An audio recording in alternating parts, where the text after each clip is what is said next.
Trump admin official, Trump will revoke Scientology's IRS exemption. Lynn Patton may have opened up more than one can of worms for Donald Trump and new interim IRS Commissioner David Cowder.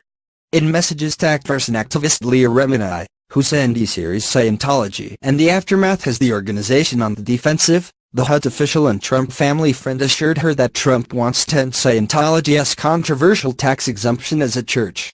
There's only one small problem with that, as HuffPost's Yashir Ali points out. President Donald Trump believes the Church of Scientology should have its tax exemption revoked, a longtime family aide and current top official at the Department of Housing and Urban Development told an actress and producer in May. In an unsolicited Twitter message, Lynn Patton, who has worked for the Trump family since 2009, told actress Leah Remini of Trump's position and said she would interface with the IRS directly to seek more information in an effort to initiate revocation. Remini sent HuffPost copies of Patton's messages and has declined to comment further. It is not clear if Patton ever communicated with the IRS. But if Trump did express an opinion on the church and Patton did contact the IRS about it, as her message suggests, that would be a highly inappropriate level of interference with the IRS by the administration, one expert said.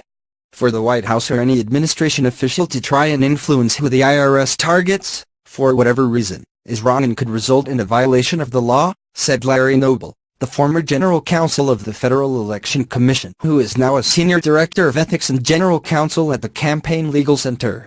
The IRS must make these decisions independently without any influence by the White House or administration officials.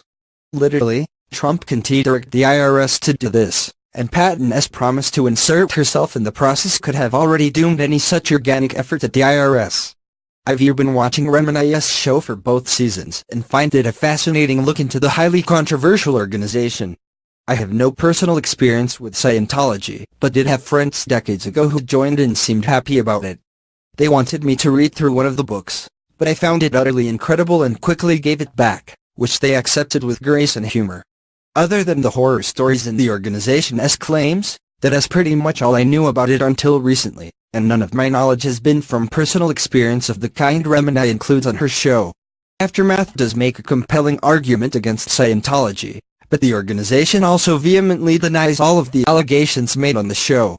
The question of Scientology's IRS tax exemption was bound to come up again after Remini's series in the documentary Going Clear aired.